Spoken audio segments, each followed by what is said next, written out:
Welcome to Weather Questions, where we answer the questions on your radar.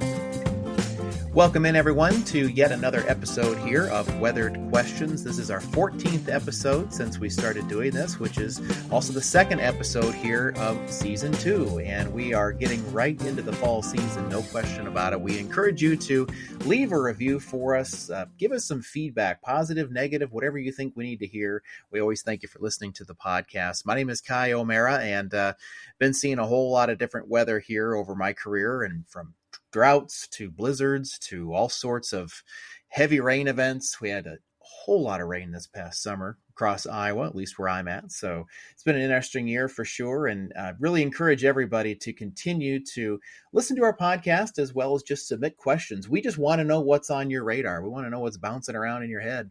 Sometimes, Jan, when we would visit schools, like you oftentimes have done, somebody would have a question, but they didn't want to ask it in front of everybody. And for whatever reason, they just didn't want to do it. And we want to encourage you. This is a very friendly environment to answer questions. And there is no such thing as a dumb question. It can be a very simple question that's been on your mind. We just want to know about it, and we're happy to answer it for you. So it's been a fun ride so far, and it continues today. If you want to ask a question and we don't have to say your name or where you're from or anything that way. Yeah. It can be totally anonymous. It's allowed if you would like. But we just want to know what you're curious about. Yeah, well, and we're going to start getting some fall-related questions, I think, going forward here, because we're starting to get at least some colors to start happening, especially in the northern United States. This will eventually start bleeding down into Iowa and surrounding states as we get into later this month, and then especially into October. And then we start thinking about frost and winter and freezes, and how do we clean out the garden after what was a record tomato crop at our house? Record crop. It blew out the whole thing. It was amazing. Yeah. They love rain. We had plenty of rain this year in the Midwest. So some bumper crops of garden veggies across the area here this summer. And like you said, we're getting into fall now. It is meteorological fall already, even if it's not, maybe by the calendar. A lot of people will go by astronomical fall. But for us, meteorologists, fall starts the first day of September. So we're already on our way, cooling things down. And our first question kind of relates exactly to that. It reads, why is it always cooler a few days or nights after a cold front passes? So we're starting to look towards those cooler days and that cooler weather. And in the summer, obviously we do get cold fronts, but it can be a little harder to recognize them sometimes because that cool down isn't quite as drastic. But Kai, why does it take a few, days sometimes for that cold front to really make its presence known? Well, a lot of it has to do with the wind, actually. And when these strong fronts hit, both in spring, but especially in fall, they usually come with some wind. And as a result, the atmosphere is all kinds of churned up. And without getting into too much math or any associated details, if you take the air from above you and force it down to the ground, it's going to compress and it's going to warm up a little bit, even if it's a slightly colder air mass. So maybe, let's say on a Friday afternoon, a cold front hits right before a football game at night, and your temperature maybe went from 65 down to maybe 47 or 48 during the time the game was played, and it was windy. And then that wind continued into that following Saturday, and maybe you had a high of just 50, 55 degrees. That wind continued into Saturday night, and you dip back down to around 40. And then on Sunday, everything just went totally still. It was a really nice day, but the wind totally died. And then that Sunday night, you had a widespread freeze. And you're like, wait a second, because the front came through back on Friday night. But yet on Sunday night, here I am dealing with a frost and a freeze situation. Well, it all has to do with wind. And as long as we don't have any sort of clouds in the sky. And it's not really a phenomenon at all, but it's a process that we call radiational cooling, where the Earth is essentially one big thing of radiation. The sunshine hits the Earth then warms the air above it, and everything has energy, everything has radiation. So then when you turn the nightlight out, well, whatever energy was there is going to start radiating out to space. And clouds even radiate. Moisture in the air actually radiates. And so when it's clear and it's calm, that's typically your ticket to see the cooler nights, which is usually a night or two after a cold front passes, whenever the high pressure system comes in. So sometimes people would associate high pressure with hot weather. It's not necessarily true. High pressure is usually associated with clear sky, which at night in the fall usually means you need the sweatshirts for the bus stop in the morning. Yeah, that's kind of a misnomer, right? A lot of times you get sunny skies or clear skies with high pressure. And so people generally think sunshine heat, but sometimes that can be the case in the summer. Obviously, if you're getting that sun just beating down on you. However, especially in those cooler season months and into the winter, a lot of times those really cold days that we get, those, think about the polar vortex days, if we'll throw out that big hot button word. Those are generally going to be high pressure. I don't know what I'm saying now. High pressure. Already thinking about systems. Summer again. I am. High pressure systems moving through because of, like I said, those clear skies, and there's nothing to bounce that heat back down to Earth. It just radiates right back out into space and it's gone then. So yeah, kind of a misnomer on the high pressure systems, and they generally tend to be our cooler times. Yep. Well, and to your point about summertime, those fronts are typically a high of 95, drops down to a high of 89. Not necessarily noticeable. You notice them more on the dew point side. Maybe the humidity drops more and it's a little more comfortable when a cold front comes through. Summer also is not traditionally a very windy time of year anyway, barring a thunderstorm coming through. So the transition months is where we see a lot of that kind of stuff take place. And so just because a cold front came through just the night of, it doesn't mean it's automatically going to get warmer by the time we get done with all this stuff. So just something to keep in mind as we continue on through fall. If there's a cold front that's forecast in your area and you see the extended forecast given by some of the meteorologists in the area, it makes total sense if they've got the coldest night coming a couple days later. And that's the science behind it. Yeah, generally you'll see a dip in temperatures that following day or following morning or whatever, but you won't see the true bottoming out until further after. It's like that cold front is opening the door, letting in that cold air. So you'll start to feel it, but the real depth of that cold pool doesn't get to you until a little bit later. Oh, I love that. I love that analogy. Yeah, it's like keeping the windows open all night. As soon as you open the window, I like it. All right, so let's even simplify it more. Open the window after dinner time, and it gets cool, kind of. By morning, you can even it's a feel whole it, right? lot more. Yes, it's a whole lot more. And the floor is by far the coldest at that point, too. Yep. So that's good stuff. I like that analogy. That's good. Well, Very happy to help. And that's what we're all about, right? Here on Weathered Questions, we're trying to break things down, make it understandable, digestible, and meet you where you're at. So hopefully that helped kind of make a little bit of a connection there. If not, again, feel free to write in, and we are happy to elaborate more on any part. You can write those emails or send in a voice clip to weatheredquestions@gmail.com. Something else we like to do here on the show, we always like to throw a question right back at you, our listeners. So thanks again for sending in those questions. But today, our question for you, our trivia question, is as follows. Of the following areas, where is frost most likely to form? So we're kind of sticking around on, talking about those cool nights. We do have multiple choice for you this time. Where is frost most likely to form of these? A, under a tree. B, by a riverbank. C, on your rooftop. Or D, under your mailbox. We'll let you think about that here for a second, and we'll head to our sponsor, and we'll get to that answer right after this. Are you hungry? Well, what are you waiting for? After more than 20 years of farmers market success, come on over to the Salsa Guy Cafe at 2874 Mount Vernon Road Southeast in Cedar Rapids for some of the best salsa, sandwiches, and sauces that you'll ever consume. You can't forget that famous alfalfa experience. Open 11 o'clock to 7 o'clock, Sunday through Saturday, and with a second location now open on the northeast side of Cedar Rapids on Blair's Ferry Road, it's the Salsa Guy Cafe.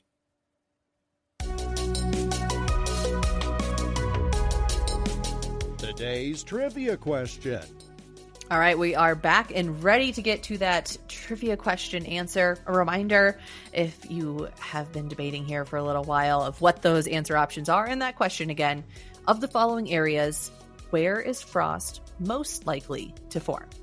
A, under a tree. B, by a riverbank.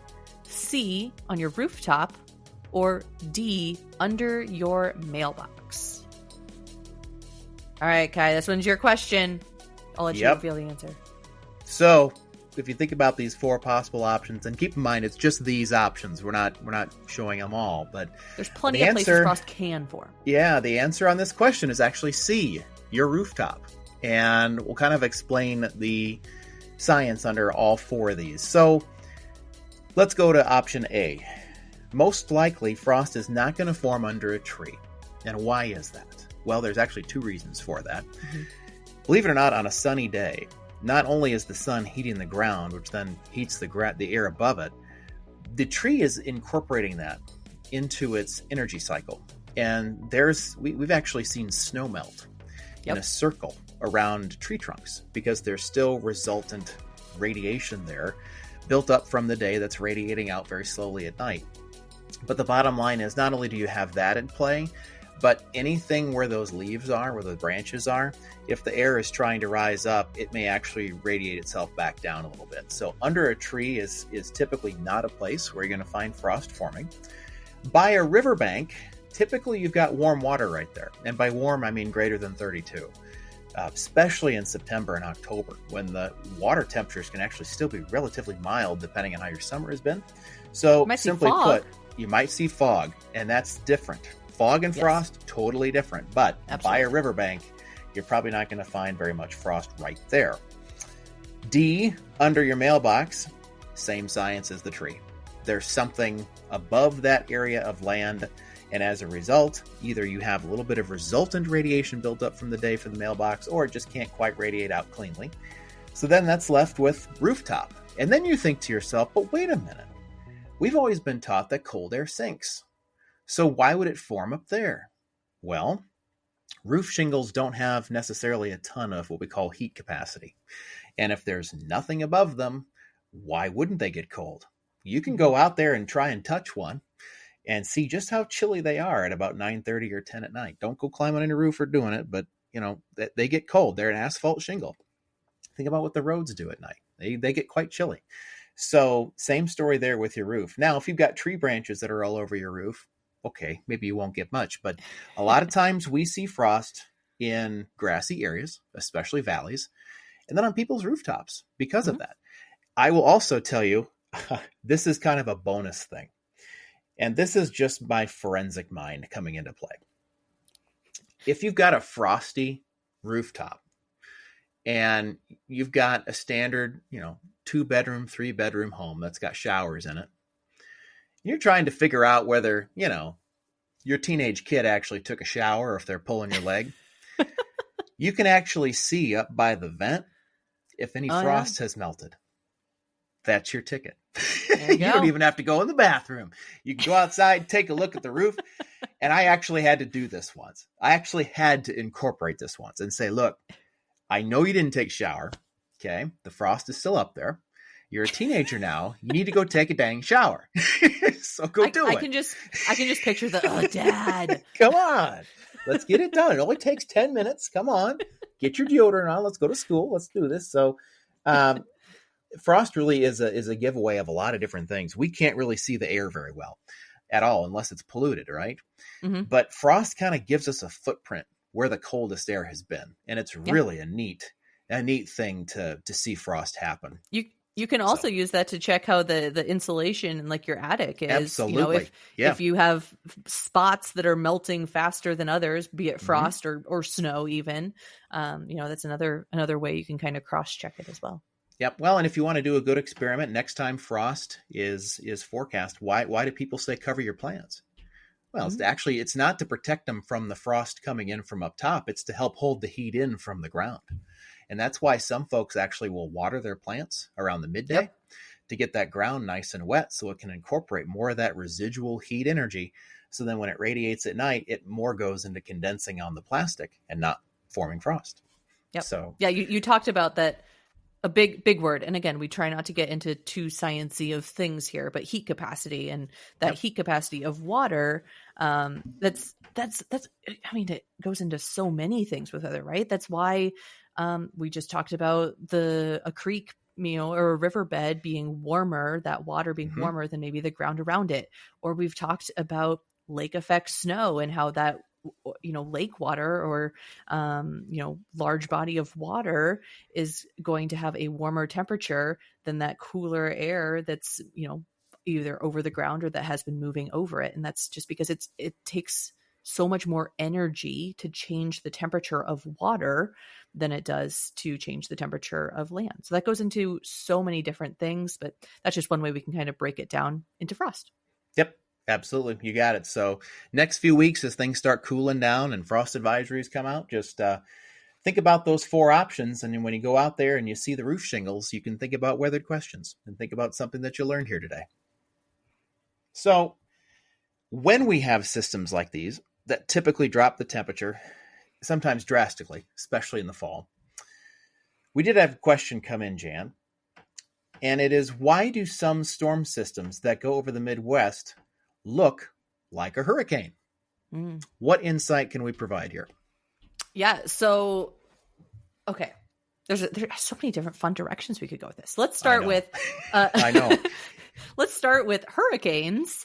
Those are a low pressure center. A lot of people know that the middle, the eye of the hurricane is going to be a lower pressure center. And generally when we have those storm systems moving over the Midwest that look like this kind of swirling hurricane shape, those are also going to be low pressure systems. So they have that part in common as well. Now, those ones that are moving over the Midwest, again, they're not hurricanes. They're not going to form a hurricane, but they do have that part in common. When nature finds something that it likes, it kind of replicates it in other places. That low pressure center is going to have attached to it a warm front as well as a cold front. And those frontal systems have different temperatures of air. Obviously behind that warm front is going to be that warmer air, behind that cold front is going to be that colder air. But those frontal boundaries, as they're kind of moving and swirling around that low pressure center, are causing different cloud dynamics to happen. So they're causing maybe a break in the clouds in one spot, or causing those more stratiform or layered clouds back behind, say, that warm front. But again, they're still swirling around that center. And so that's going to start leading to that kind of comma shape in that pressure system as it's moving across the country. And this entire thing that we're talking about, this low pressure center, we will generally refer to it, as meteorologists will call it, a mid-latitude cyclone. So you hear cyclone, and Kai and I, both being Iowa State grads, we just love to hear that, right? Yes. But cyclones are hurricanes, and hurricanes are cyclones, right? In some parts of the world, that's actually what they are called. They're not called hurricanes; they're just called cyclones. So it's a mid-latitude cyclone. It's that swirling around that low pressure center, and so it has that in common with a hurricane that would be more tropical. Yep. And one real quick, easy way to think about the differences between the two is a hurricane has an eye on it, or a tropical cyclone has an eye on it. And what that eye is actually warmer downward motion air to clear the sky. So hurricanes have a warm center, whereas a low pressure system that moves across the Midwest actually has a cloud filled and very cold center. So if it's cold in the middle, it's got a cold front. That's really the best way to think about things. Hurricanes really don't have any fronts. They've just got spiral rain bands. So the mid-latitude cyclones are the ones that happen farther north. They've got their fronts. They are cold in the middle and typically cold behind. The hurricanes are warm all around.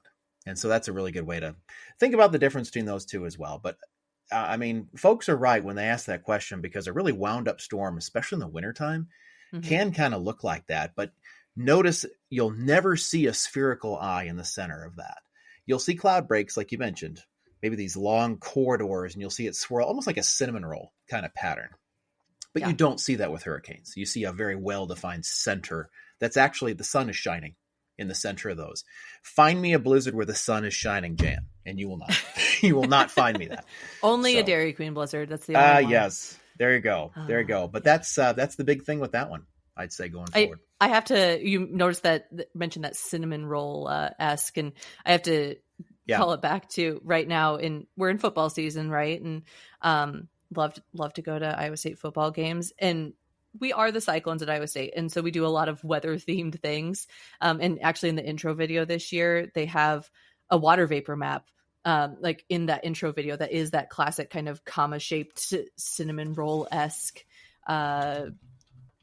shape over the state of Iowa, moving through that they're saying is the cyclone, the storm approaching the stadium. So kind of a fun little callback there, I guess, to football season. But that kind of leads us into what we'll wrap up here on this week, and talking about how weather impacts sporting events. And obviously there's plenty of different facets, but we're getting into the fall and plenty of those fall sports starting up. A lot of people, big fans of college football, or getting into NFL football as well. So let's talk a little bit about where weather comes into it all, Kai. Sure. Well, and I made it a point when I was at the station to actually reach out to the Hawkeye football team on several occasions, because I thought temperature would be number one.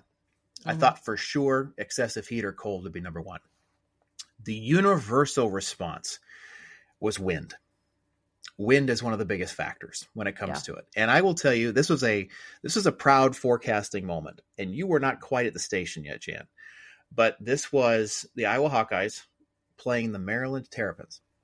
And it was for the homecoming game. So it was at Iowa City. Big stuff.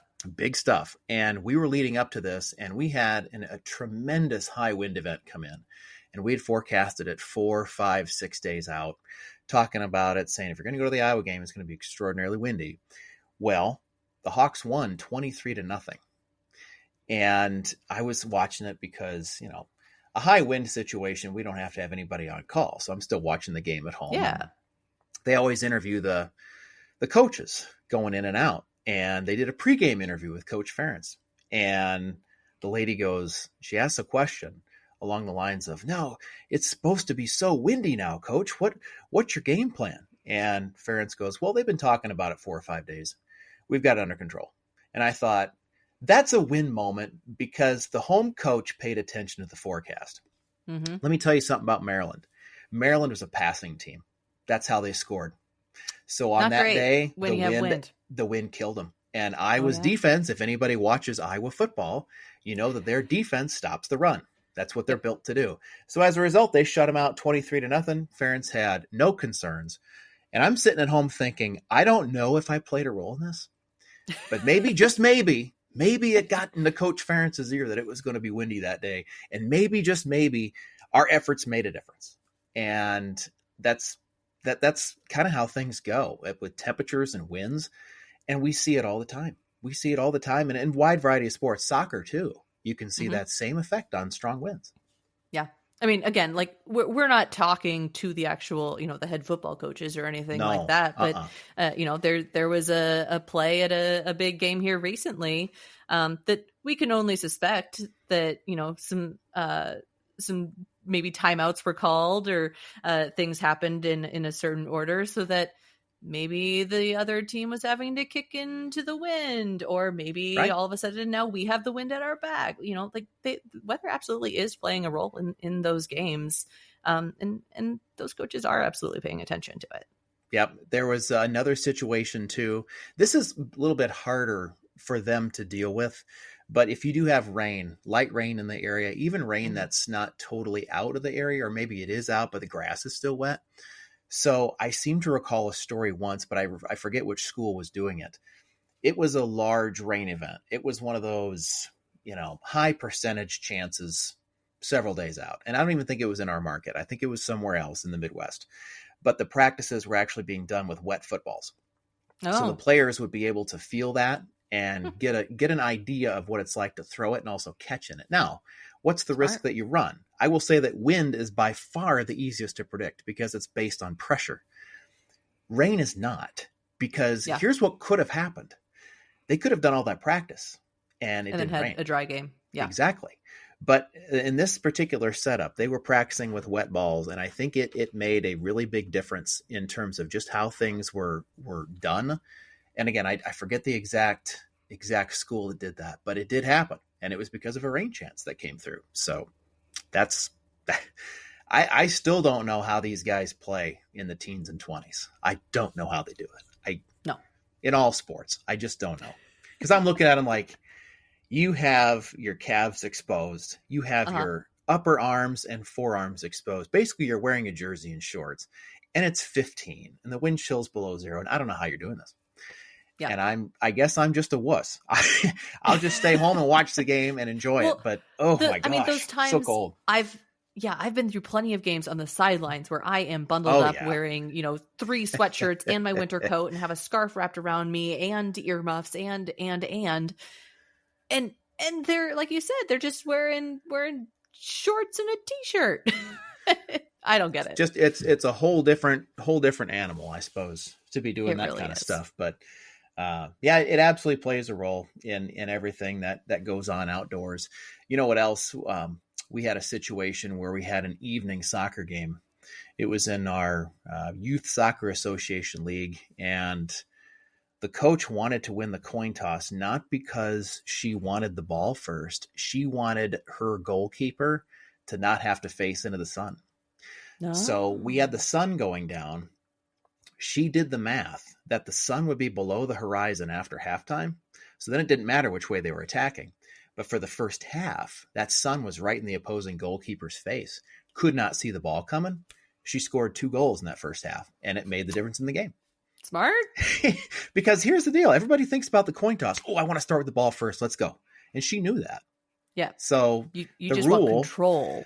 Exactly. The rule is you can either start with it if you win the toss, or you can choose which way you want to defend. And she said, there's a really good chance that if they win the toss, they're not going to think about the sun. So I think I'm going to get my way anyway. So I was the referee of the game. And I said, well, I'll let you know what they say.